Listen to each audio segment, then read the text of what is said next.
Andrew and my niece Mimi. They are twins, although they're very different from each other.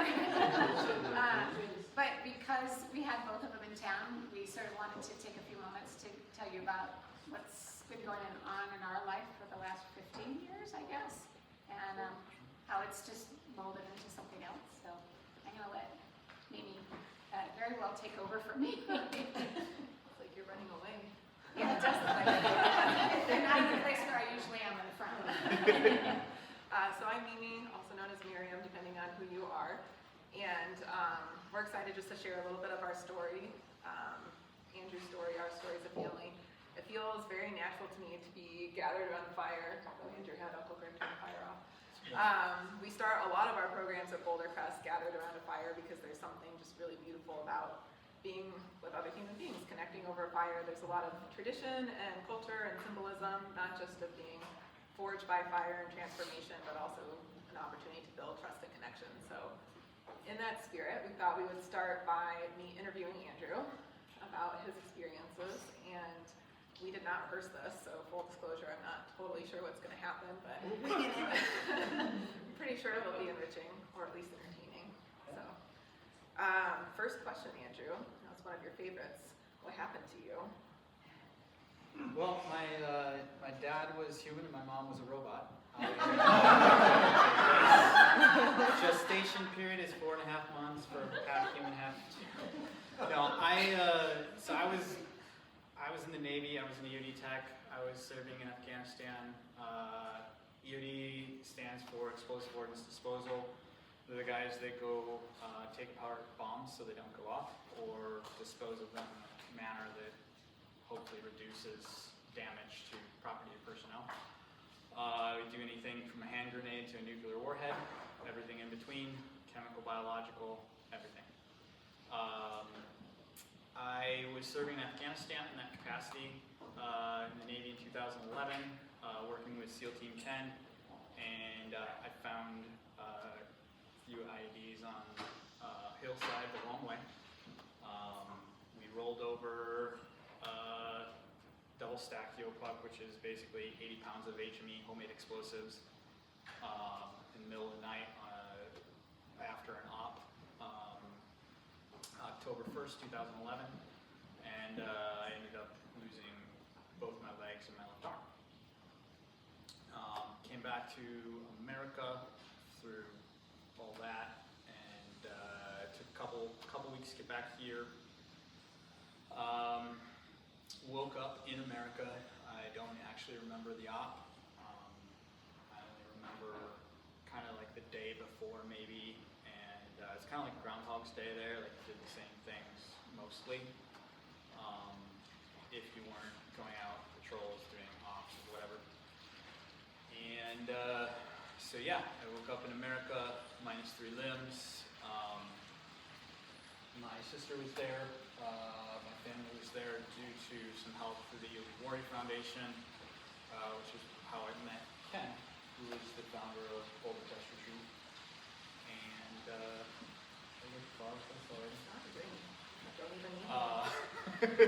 Ken is the reason why my dad was in the room when I woke up in the ICU in Walter Reed, Maryland.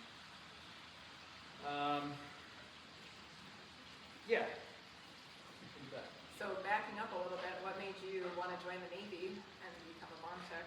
Yeah, I hated school. Everybody else was in that situation. High school was not my jam. I wanted to do something cool, but I didn't want to go to college, right? Because school. And so I joined the Navy. And they taught me how to play with explosives, and it was the best job in the world. They let me jump out of planes, dive, shoot guns, and blow stuff up. So, you know, best job ever, right? Anybody else? Are you done? What was it like to wake up missing 3 limbs? It didn't sink in immediately because when you're missing 3 limbs, they usually put you on a lot of painkillers. So it was a really kind of a foggy wake up.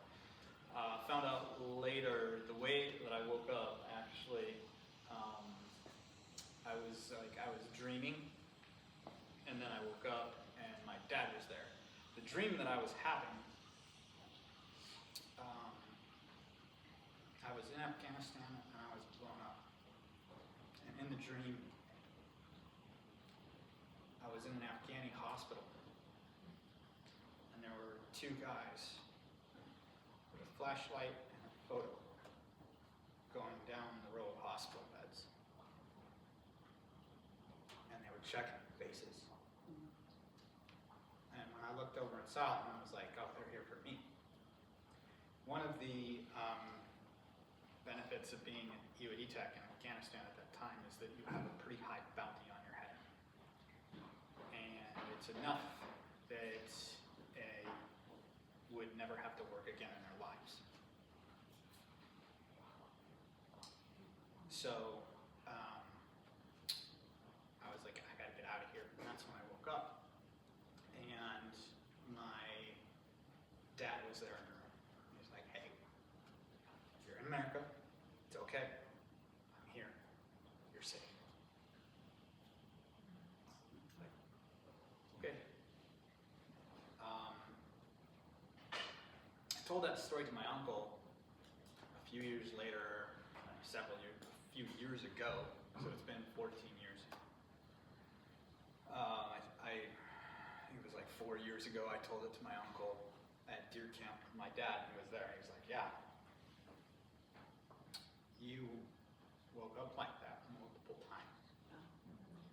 And it was always after the nurse came in to do the vitals check. She would pop an eyelid, check for nystagmus, which is different size pupils. Neurological condition, right? And right after that, you wake up. So, yeah, I woke up from that and I was not at all aware of like what I was missing really.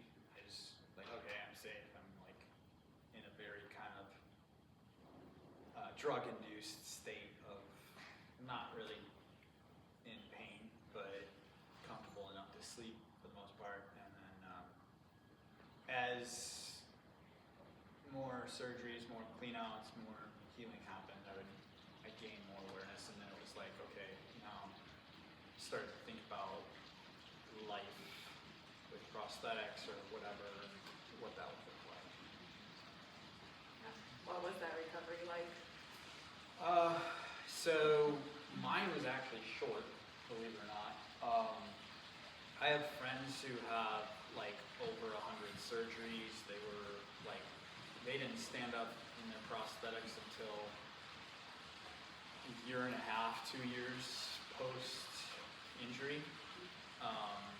I stood up in prosthetics for the first time December 12th, 2011, which is... A month later? It was October 1st, so it was a month, Wow. yeah, 2.5 months. So, At that time, they told us they were trying to get people up in 3 weeks because you didn't want your body to realize that you were missing legs. Yeah. So before you lost the muscle memory, they tried really hard to get people up. yeah. And then it was another year, probably it was about a year of physical therapy, and I went longer than I probably could have at the end. I was mostly going for kind of like peer support, helping guys out. Like I'd been there long enough and I had worked hard to get to the functionality that I had with the prosthetics, so I could, help encourage other guys and teach them, what I had learned. So. What was the hardest part of that recovery for you? I've never really thought about I'm not the first person to ask that question. I really don't know because I've never been one to sit down and go, what's the hardest part of my life? What's the worst thing in my life right now? It's not I have been blessed with that not being a mindset or a mentality of mine. So I've actually never really tried to figure that out, kind of intentionally. What did you? Go ahead. did you learn about yourself through that process?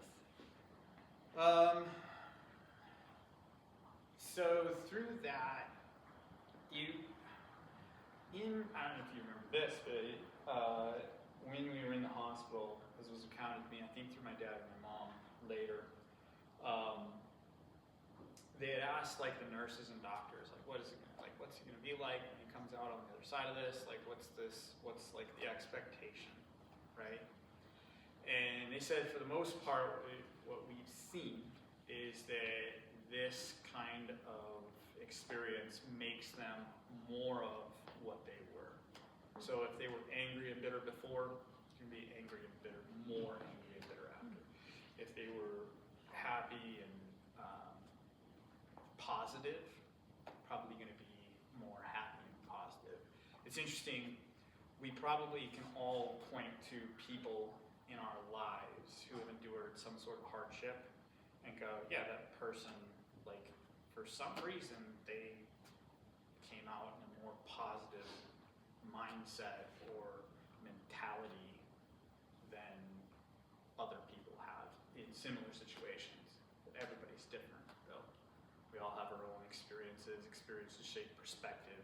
So people have different perspectives on life after different experiences. But you really can't compare them with each other's. It's that person going through trauma is probably going to come out more like, it's like, I guess you guys have heard this about like alcohol. Like when you drink a lot, you become more of, like, so they call it truth serum kind of too. It's like it's more of what you are.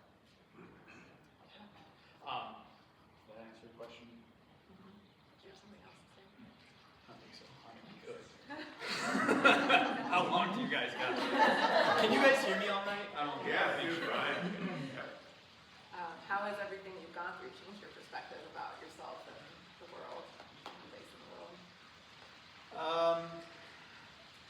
So a lot of the reason why I've ended up the way I ended up, my mindset and perspective, is because through the whole experience, there's a thing that our Father said to us: seek truth with reckless abandon. He said it like throughout our whole childhood.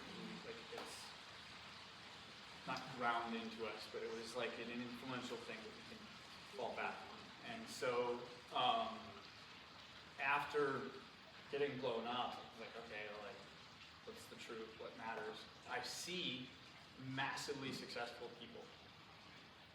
And I see people that are struggling. Like, what's the difference? So I've studied like Stoic philosophy. I've studied Bushido, which is like the Japanese warrior philosophy. I've studied any of the mindset books for success and like those types of things. Modern, old, new, whatever, right? And truth works. If it didn't work, it wouldn't stand the test of time. So seeking truth, I've gotten to where I am now. And that's been the overarching theme of the last, like, especially 14 years of my life. Like, if you have hardship, really proves things, right? Like, if you're struggling and you try and implement something and it doesn't work, you're not going to use it. You only have time. At a certain point, you're just like, yeah, I'm over things that don't work. I don't have time for things that don't work. So no matter how fluffy or hopeful or whatever it could be, if it doesn't work, I don't have time for it. So that's how I've gotten to this mindset. And where are you now? What is your purpose? So,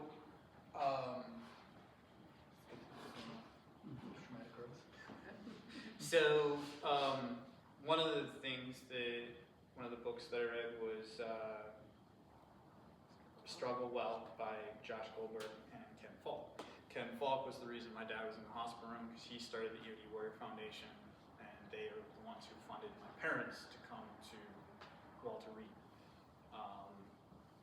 I became friends with him because we were both Navy EOD techs, and we kind of just kept in touch over the years and done stuff together. But he wrote this book, Struggle Well, because he was helping all these guys through the EOD Warrior Foundation. He noticed, like, yeah, these guys aren't, like, some of these guys aren't wounded, but they're struggling worse than the worst guys that are wounded. Quadruple amputees are in better shape than they are mentally. It's like, okay, yeah, that means something, right? So he went on this whole quest to kind of sort that out, figure it out, fix it, try and help, right? Which is a very EOD thing to do. We're problem solvers, and we're outside the box, creative, like, problem solvers. It's like our whole school. There's like no wrong answers. Well, there are very wrong answers, but there are no wrong, right ways to solve the problem. If you solve the problem, it doesn't go off. You still solve the problem. You ask 12 EOD techs to solve a problem, you'll get 12 different answers most likely, and they'll all be right. It's just, you know. So he went after that, and through that, and I think my sister has more details into kind of that impetus, but he wrote this book called Struggle Well, which any of you can get on Amazon. It's a fantastic read. It's well worth it. It's worth having a couple extra books if you have a friend that's struggling, to just give them a copy. Like, hey, this is some real world, like real advice on like how to deal with things, because people, like, you can't take people's problems from them. Like, that doesn't empower them to overcome the problem, which is a problem, right, for them, because then that problem's gone, you took it away, now they're going to come back to you when they have another problem. So the training in that book is what we'll hear about here in a minute, is turning post-traumatic stress into post-traumatic growth. And he drew a lot from Charlie Plumb from the Hanoi Hilton, which is, he was a pilot. He was in Vietnam, was a POW for like 4 years, tortured, and 6 years, thank you. And then, so like worst kind of conditions. He also took a lot of stuff from like Viktor Frankl, who was in Auschwitz, and Edith, who was also in Auschwitz. She wrote The Choice. Viktor Frankl wrote Man's Search for Meaning. What's the other one? The Soul. He's got a few. They're all amazing. But when you look at like what makes somebody successful, because people who come up to me, is actually the first time I spoke for Ken at Polar Crest, this was several years ago. Somebody came up to me afterwards, and I was like new to like speaking, doing this. I've only done this like 4 times, by the way, guys. So take this with a grain of salt, maybe. Somebody was like, "How do we get guys like the veterans?" This was in LA. They're like, "We get all these veterans down in the barrio that are like strung out. How do we get them to think about things like you? How do we get them to be successful?" I was like, "Okay, I haven't thought about how to get somebody else to do what I do." So that kind of like gave me a different perspective of like, how do I convey this to somebody? But what I came back with was like, well, you can't get somebody else to live your life. You can't live their life for them. They have a choice. There's no way to, apart from slavery, fix that, right? And that slavery that's not right, right? So if we can't make choices for them, the best we can do really is train them in the right ways to think about things, and hopefully through experience they can see the benefit. That's the carrot, right? Like the benefit of, oh, if I live my life with this mindset, my life is easier. We have to I heard it said recently, like you get to choose your heart. It's hard to struggle. It sucks to struggle. It's hard. It's also hard to get up early, go work out, live a healthy life, right? But the benefits of one far outweigh the other. So you get to choose our heart. And that's kind of how I've, like when the guy asked me, like, how do we, like, why are you like this? Why? I'm like, honestly, I'm a wuss. I hate pain. I hate it. I don't have time for it in my life. I don't need more of it in my life. My life's bad enough. None of us want to have more struggle or more anything. I would rather do that little bit of work to have a much better life. And then I realized, and I started saying this a few years later, the harder I work at becoming a better person, the better my life gets. Exponentially. The more I pour into being a better husband, the better my marriage gets. The more I pour into being a better father.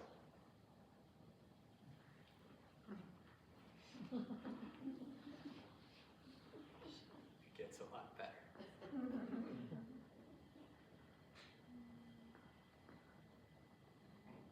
Give you a minute. So zooming out a little bit, Andrew's mentioned Ken Falk, the founder of Boulder Crest Foundation. Boulder Crest Foundation is where I'm senior vice president. We're a nonprofit that serves military veterans and first responders. And really our big dream is to change how the U.S. approaches mental health care. We want to be able to teach people how to go through this journey that Andrew's talked about, to go from struggle to strength, to go from waking up in a hospital bed, missing a huge part of your body, to living a full, meaningful life, so that that becomes the norm, not the exception. When, like Andrew said, when he was injured in 2011, we met Ken and Julia. They had another foundation that funded our family being together. And when we met them, they stood out a lot from the other nonprofits that we met. Most of the nonprofits that came to visit us in the hospital would drop off some swag, and then we'd never see them again. And incidentally, we didn't really need backpacks or blankets or bumper stickers at the time. Socks. Yeah, nice socks. Yeah. But so they dropped something off and we never see them again, but Ken and Julia showed up and they stood out immediately because they really understood what we needed. You know, we needed money to be together and support Andrew. And we also appreciated that they built a relationship with us. They walked with us and weren't afraid to be with us in some of the hardest days of our lives up to that point. When we met them, they were in the process of building Boulder Crest Foundation, Virginia, our first location. And they had been hosting people at their home for the 5 or 6 years up to that point already, as people were starting to get wounded in Afghanistan and Iraq. They were inviting people to their home, which was about an hour from Walter Reed and from DC and the foothills of the Blue Ridge Mountains. And Julia, who's an amazing hostess, understood that when you have people over to your home, it can be a lot nicer than the hospital, but they can only relax so much as a guest. And so she had this vision to donate some of their land and build some cabins and a lodge and just really create intentionally a place where combat vets and their families could come and rest and reconnect, get away from the hospital. And she really understood this because Ken had been a Navy bomb tech for 21 years. I think he missed 17 of their girls' birthdays when they were growing up. And so she knew firsthand how difficult it could be to stay connected as a family. And so in 2013, Ken and Julia opened the doors of Boulder Crest Foundation Virginia, the first privately funded wellness center for combat vets and their families. And like Andrew said, they were really interested in noticing people like Andrew and some of his bomb school, the EOD school classmates who lost multiple limbs or suffered catastrophic injuries. And they would come back and they would figure out how to rebuild their lives and re-engage in society, you know, really constructively. And then there are other people who would come back, but they would never really come back. They might not have visible wounds, but they were just shells of who they had once been. And so after they opened Boulder Crest, Virginia, they realized pretty quickly they didn't just want to be a bed and breakfast for combat vets. They wanted to actually help people. And it didn't seem like there was that much that was making a difference. So they started partnering with other foundations and bringing in programs. And they just could not find something that had a lasting impact. some of the programs would help while people were there, maybe for a few days after, but there wasn't a sustained, lasting impact. And the other thing that they couldn't find is anything that was scalable. There was nothing that could be scaled to anything resembling the level of the need. The need was just so high. There's so many people that were struggling with mental health issues after coming back home, and there was nothing that could help them. So like Andrew said, Ken went on this quest. I mean, he literally toured the country talking to research institutions and academic institutions and providers and clinicians, and was just dumbfounded that the whole system is built on symptom management and symptom reduction. The whole system was designed to just help people like Andrew have their life suck just a little bit less and help them cope. And that just didn't resonate with him. And it certainly didn't resonate with us when Andrew was in the hospital. We weren't fighting, through his recovery and holding on to faith so that he could lead a life of diagnosis and diminishment and dysfunction. We wanted him to live again. We wanted him to lead a life worth living.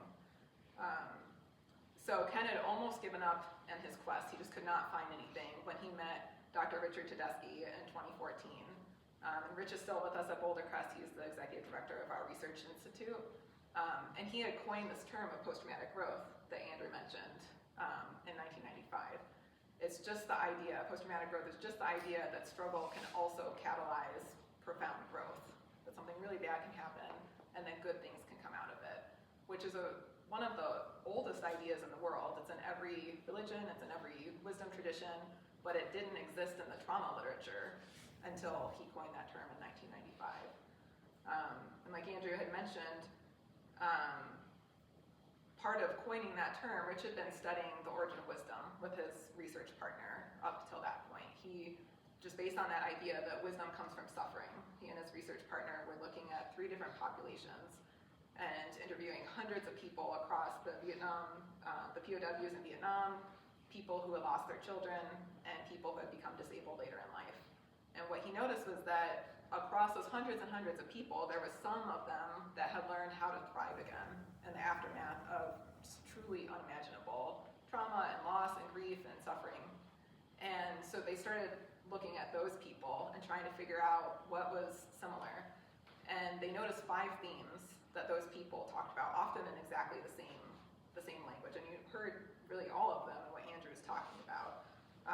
There was this theme of new possibilities, that when something really bad happens, something traumatic, it interrupts the trajectory that you expected for your life, but it also can unlock possibilities that wouldn't have been there before, which Andrew is a poster child for.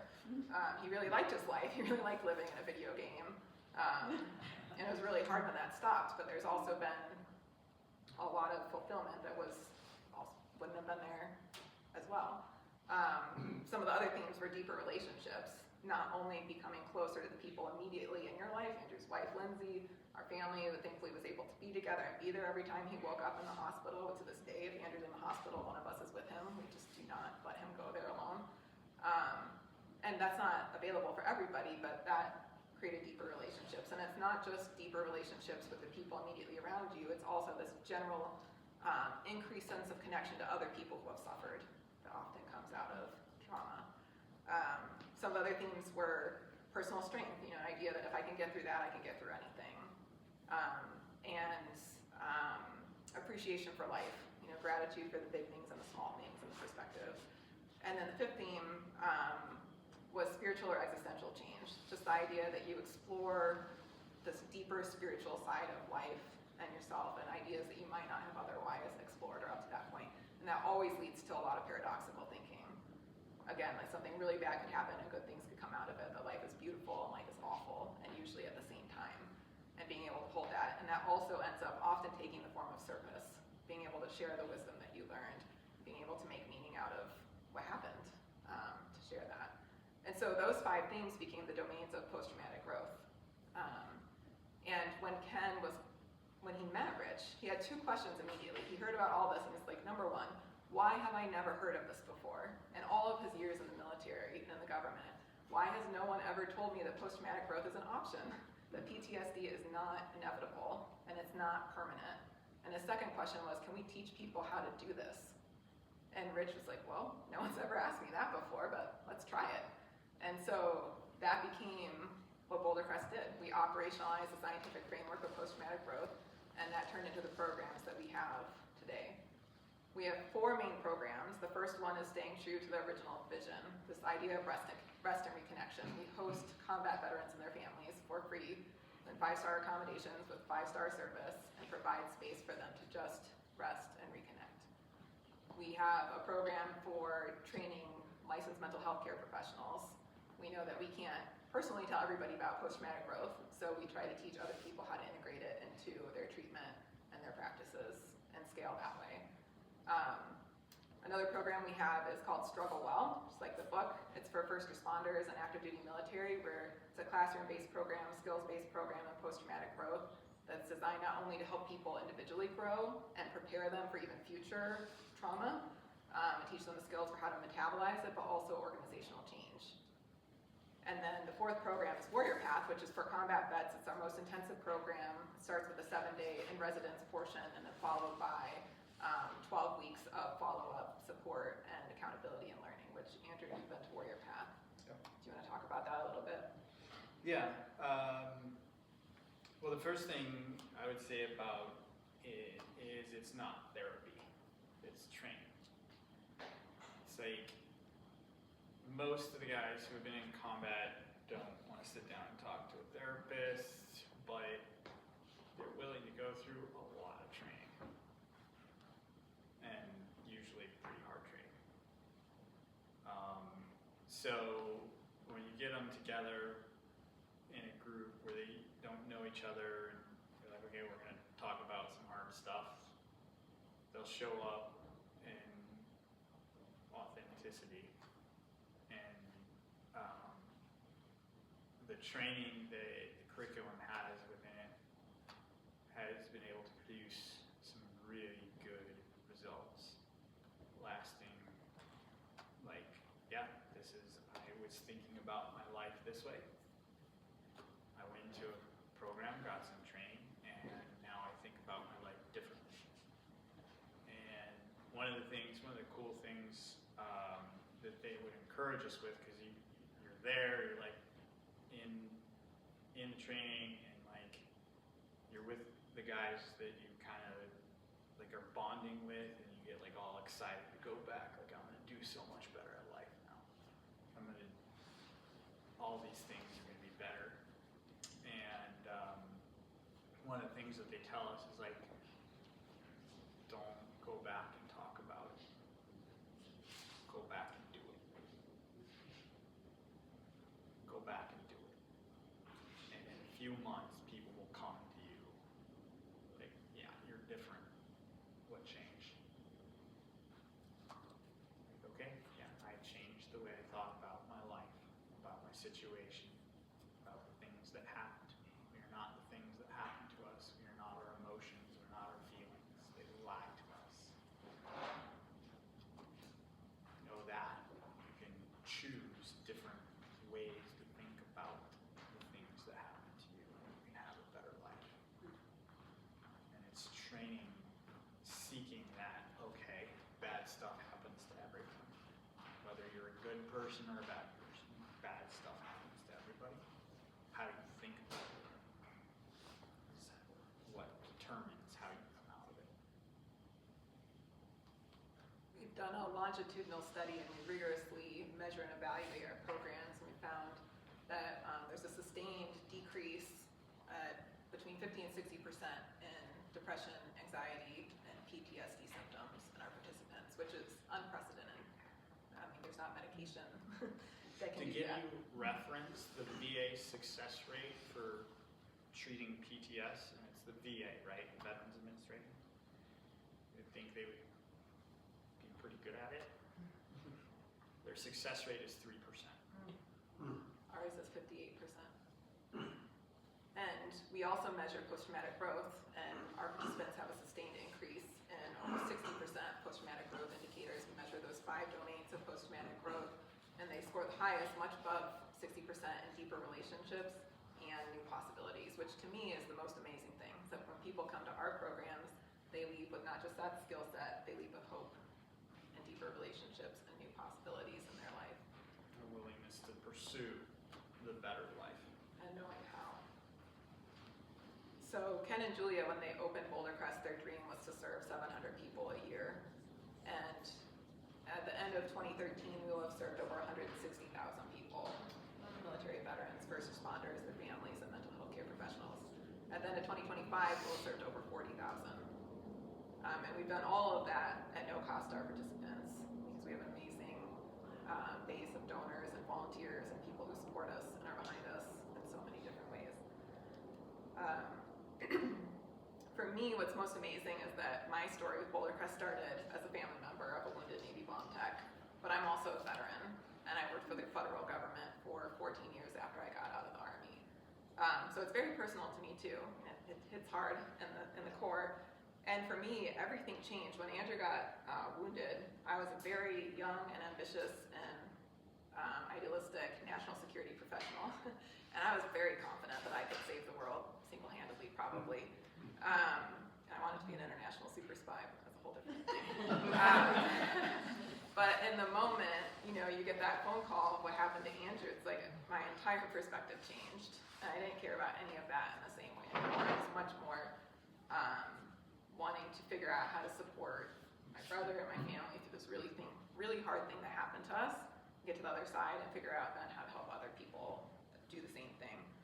The last 8 years I worked for the federal government. I was a chief strategist to a series of very senior government officials, which was a really cool job. I learned a lot. I got to do a lot of incredible things. But the more that I got through my own post-traumatic growth journey, the more that just didn't seem like a fit. It felt like being stuck in a system that was awfully destructive for something that was called service. And so at the end of 2023, I left the government. In the beginning of 2024, I started working for Boulder Crest as the deputy director of the Struggle Well program, the program for first responders, and started working on strategy and infrastructure to scale that program. And at the end of last year, I stepped into my current role as the senior vice president. And the very first time I talked to Josh Goldberg, the CEO of Boulder Crest, who co-wrote the book Andrew mentioned, he asked me what I wanted to do. And I told him, honestly, I don't even necessarily care what I do for Boulder Crest. I just want to be able to build things. And I want to be able to build things that are going to help a lot of people and solve really big problems. So what's really cool for me is this very full circle journey of starting on the receiving end of what Boulder Crest does, and then now being at the point where I'm helping write the future of Boulder Crest and taking us into the next chapter. And for us, the next chapter is scaling to the point where Andrew's journey from waking up in the hospital bed all the way to living a life full of meaning and purpose becomes the norm, not the exception, that we can teach people how to do that, which for me is all about hope, right? Because how things are today for veterans and first responders and even mental health professionals is not how they always have to be. We want people to know that post-traumatic growth is possible. We want people to know that PTSD is not inevitable, that it's not permanent, that there is something better than a life of symptom management. So we're working towards that day where our experience is not novel, that is just what happens, right, after bad things happen.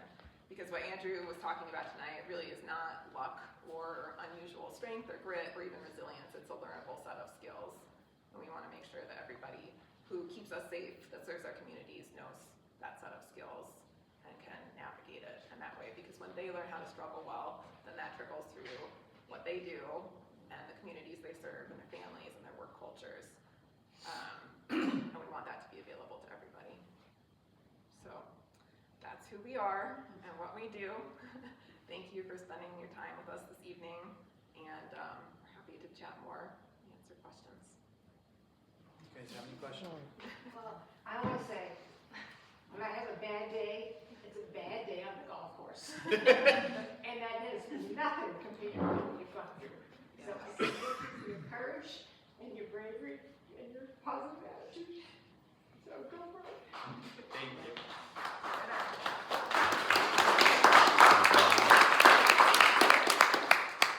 Someone goes through the program, what sort of aftercare? Yeah. So the Warrior Path program, after they complete the program, the first 7 days intensive, there's follow-up calls, like Zoom sessions that has continued curriculum that builds on the 7 days of in-person training. And then we also have an app. So we have an app and a learning management system where we do continued sort of hybrid learning, and we're continuing to evolve that as we go to and as we study outcomes. But it's extremely important to us that we do not have a catch and release program, that we try to cultivate lifelong learning. Yeah. I still keep in contact with guys from my Warrior Path group. I mean, it was like I think we had 10 guys, so it was a bigger class, but yeah, we just this week we were texting on keeping up on each other and checking in, doing stuff. Yeah. Most people, when they get to Warrior Path, have burned all the relationships in their lives. Usually it's the lowest point. That wasn't the case for Andrew, thankfully, but a lot of that skills-based training is like how to build trust and connection again, how to build relationships, and we do it in that size of 8 to 12 people because we're giving them a new squad when they often don't have that in their lives anymore.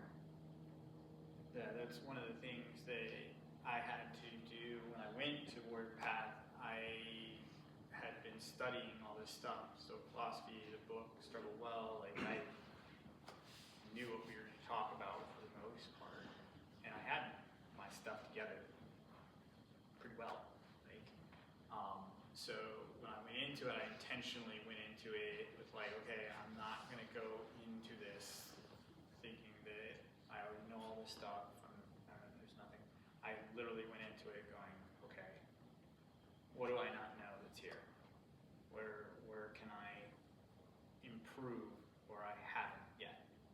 And that mentality is really what has got me throughout all the studying I've done to where I am now, because I'm constantly learning, constantly trying to evolve and become the best version of myself that I can possibly be, right?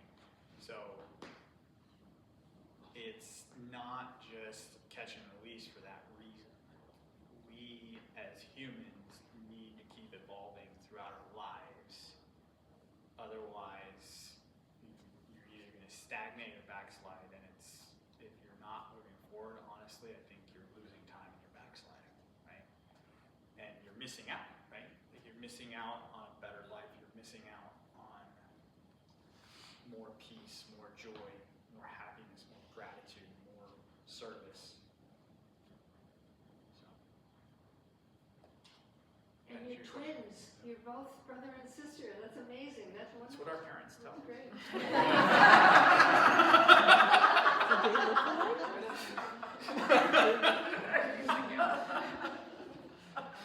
That Is is there recorded.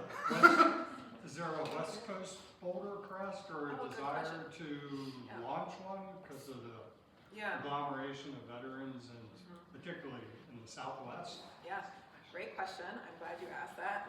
Would have planted that question if I thought to. So we have locations in Virginia, Texas, and Arizona. So we have a ranch in southern Arizona where we deliver Warrior Path. We also have 6 partners around the country that deliver Warrior Path. So there's 9 locations that do Warrior Path. And then the Struggle Well program, we've delivered in over 500 departments and agencies across the country for first responders. So police, fire, EMS, dispatch, corrections officers, a little bit of other things around the sides.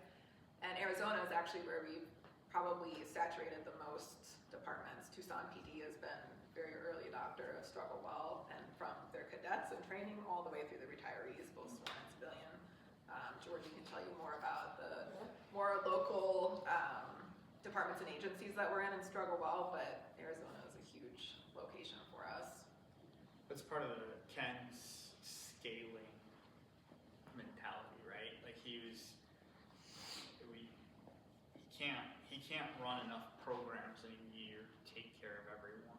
So he wanted to make a curriculum that he's gotten authorized for insurance billing and insurance purposes, actually accredited, so to speak, so that he can hand the curriculum off to a vetted facilitator, and because otherwise, how would you cover everyone? You can't reach everyone.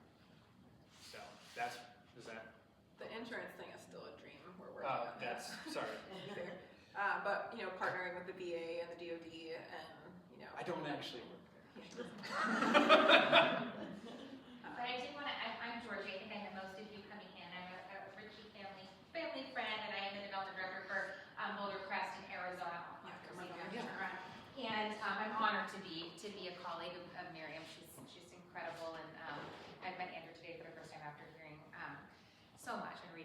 story and so meaningful. And I also just wanted to thank the Richies for opening up their home and sharing their special family recipes with all of us. Like, my goodness, what a treat! But more specifically to hear Andrew and Miriam's story together in one place, and just as you leave, there's a little bio on each of them, so you can take it if it was helpful. I know that the invitation had a little small bio, small print. So please take that, a little gift, Boulder Crest Journal, and folder if you're interested in more information. But I would love to, on behalf of Boulder Crest and Andrew and Miriam and Karen and Greg, welcome, organize a trip to our ranch. It's 130 acres in Sonoyta, Arizona. I was just there yesterday. They had a rest and reconnection program going on yesterday. The cabins were full, and on Monday, 10 combat veterans will be coming in to a Warrior Path program, which is pretty special right before the holidays. So it's a beautiful property where transformation occurs, and I'd be happy to organize a tour if any of you are interested. So I just wanted to say that. So we do, and as Miriam said, we're in over 17 agencies, in first responder agencies in Maricopa County, and triple that across the state of Arizona. And we train over 500 combat veterans a year at our ranch in Arizona. So happy to talk further, but I just wanted to interject and thank everybody for coming and learning more, and this special family for sharing their story with us.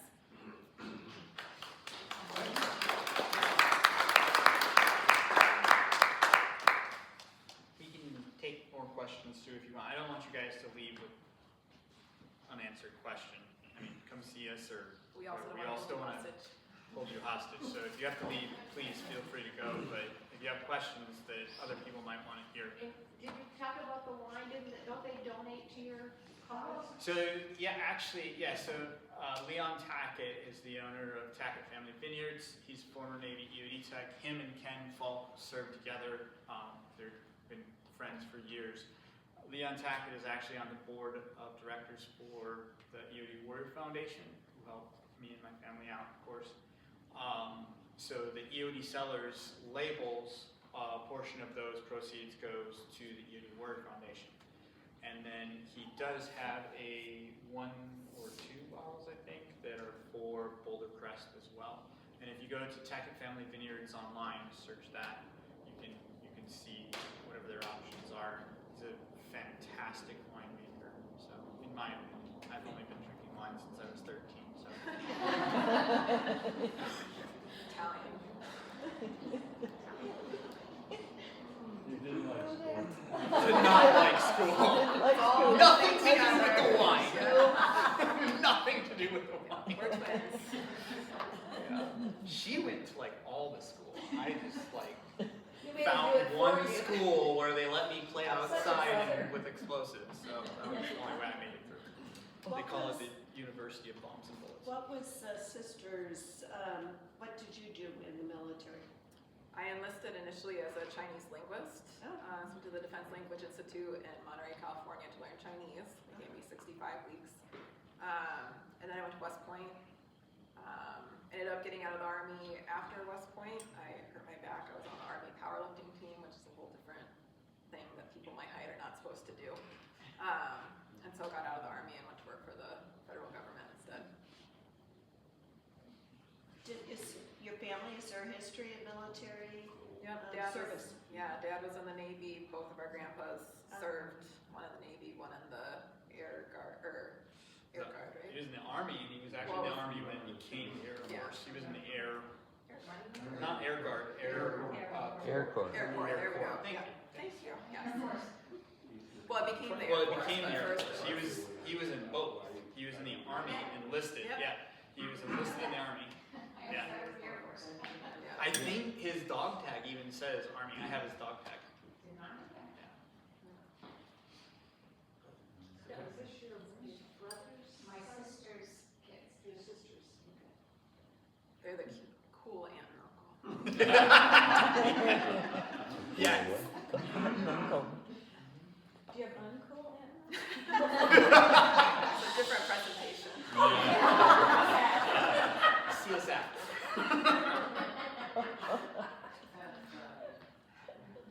Great questions. people. You started it. She's my mom. Well, I have a question. How do we donate? Which website do we go to? Bouldertrust.org, and Georgie, you're Yeah, local. I have here. Okay. I have folders here that you can take. It has my card. I mean, I'm here to talk and, you know, I'm happy to help. And all donations are 100% tax deductible. And, you know, it takes everybody, and we work with, as they said, Miriam said, we work with some incredible foundations, and, partners, and we can't do it alone. So, thank you. Yeah, any questions, I'm happy to help. Why doesn't the government fund either Boulder Crest or programs like So this? we do have grants through Oh, you do? and that's Okay. actually one of our big pieces of strategy is increasing not just federal funding, but state and local as well. Making that a bigger and bigger proportion because, I mean, we view the philanthropy as like kind of a bridge to more long-term, theoretically, insurance and federal and like other entities should be funding it. And so we've come a long way, and that's become a bigger and bigger part of our strategy. But I mean, ideally we want to be really partnering with the VA and DOD and insurance companies. It's just, there's a lot of bureaucracy and, So does the VA actually refer veterans? they do actually, to- 26% of our Warrior Path participants are referred by VA providers VA. at this point. And the rest Are they come? funded by the VA and the referral? We do, so we do have the VA funding some of our Warrior Path programs, and the rest is funded by philanthropy or grants or whatever. So, in the end, it's not always a one-for-one, like a referral equals that specific spot was funded by the VA, but hopefully someday. It's interesting, like, for example, Bob and Ray Persons, big name, you know, well, everywhere, and especially here in Arizona, they specifically wanted to, you know, to fund first responders in Maricopa County.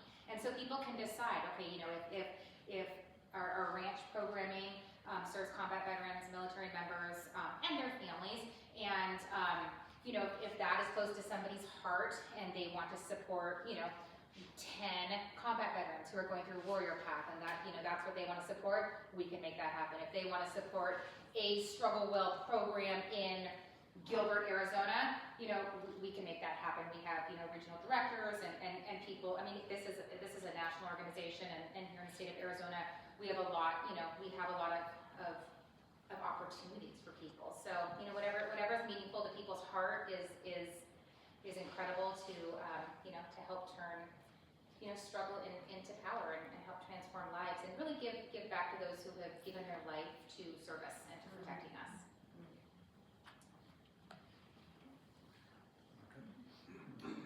So I haven't been to the ranch, but I really want to.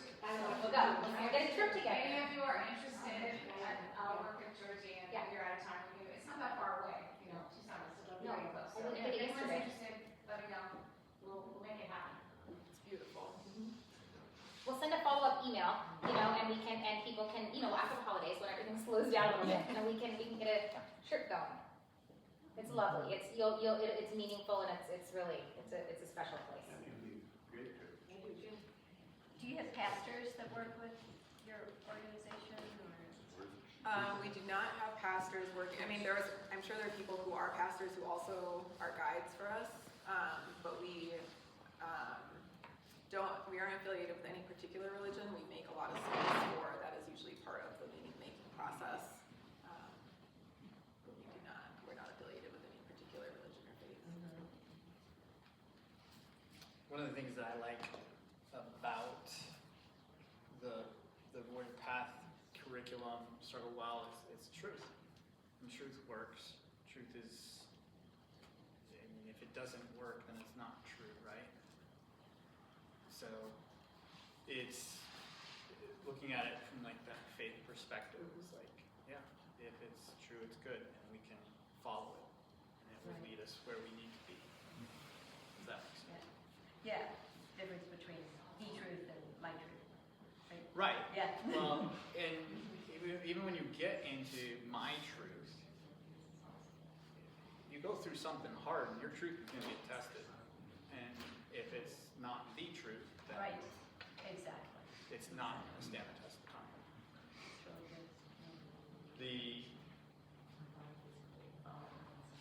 that's one of the things that I appreciate about Struggle Well, and like going back through like lessons from the Hanoi Hilton and Auschwitz with Viktor Frankl and Stoic philosophy. These are truths that have been around for centuries. And again, like if they weren't true, they wouldn't still be here. Yeah. Yeah, you heard it. Yes, please. Speaking of truth.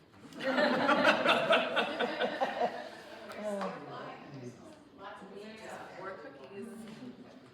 Yeah, if you'll have questions, let us know. I think we can be good.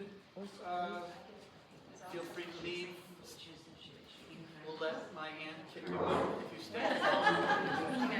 Thank you. Thank you. Thank you.